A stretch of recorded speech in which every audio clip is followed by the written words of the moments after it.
На вокзале Николаевской железной дороги встретились два приятеля. Один толстый, другой тонкий.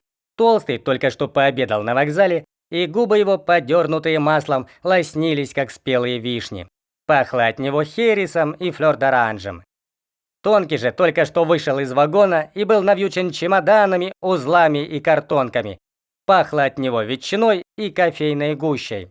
Из-за его спины выглядывала худенькая женщина с длинным подбородком, его жена, и высокий гимназист с прищуренным глазом, его сын. «Порфирий!» — воскликнул толстый, увидев тонкого. «Ты ли это, голубчик мой? Сколько зим, сколько лет!» «Батюшки!» — изумился тонкий. «Миша, друг детства, откуда ты взялся?» Приятели троекратно облобызались и устремили друг на друга глаза, полные слез. Оба были приятно ошеломлены.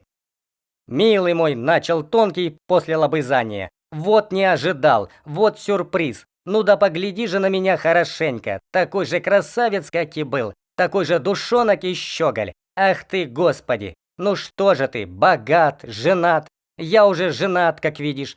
Это вот моя жена, Луиза, урожденная Ванценбах, лютеранка. Это сын мой, Нафанаил, ученик 3 класса.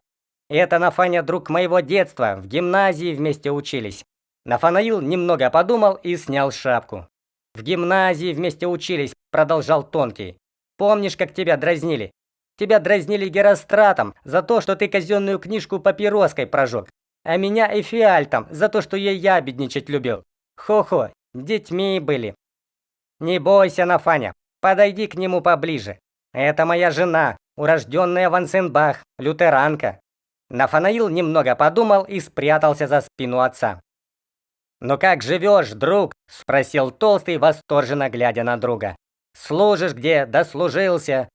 «Служу, милый мой, коллежским асессором, уже 2-й год, и Станислава имею. Жалование плохое, ну да бог с ним.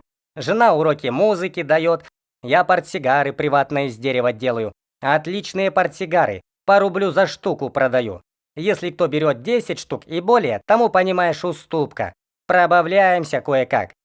Служил, знаешь, в департаменте, а теперь сюда переведен, столоначальником по тому же ведомству. Здесь буду служить. Ну а ты как, небось уже статский, а?» «Нет, милый мой, поднимай повыше», — сказал толстый. «Я уже до тайного дослужился, 2 звезды имею». Тонкий вдруг побледнел, окаменел, но скоро лицо его искривилось во все стороны широчайшей улыбкой. Казалось, что от лица и глаз его посыпались искры. Сам он съежился, сгорбился, сузился. Его чемоданы, узлы и картонки съежились, поморщились. Длинный подбородок жены стал еще длиннее. Нафанаил вытянулся во фрунт и застегнул все пуговки своего мундира. «Я, ваше превосходительство, очень приятно-с, друг, можно сказать, детства, и вдруг вышли в такие вельможи-с, хихис». «Но полно», — поморщился толстый. «Для чего этот тон? Мы с тобой друзья детства, и к чему тут это чинопочитание?» «Помилуйте, что вы!» — захихикал тонкий, еще более съеживаясь. «Милостивое внимание вашего превосходительства вроде как бы живительной влаги. Это вот ваше превосходительство сын мой, Нафанаил, жена Луиза, лютеранка некоторым образом».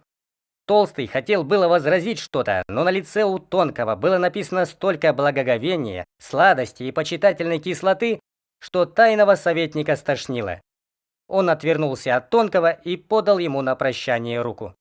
Тонкий пожал 3 пальца, поклонился всем туловищем и захихикал, как китаец. Хи-хи-хи. Жена улыбнулась, Нафанаил шаркнул ногой и уронил фуражку.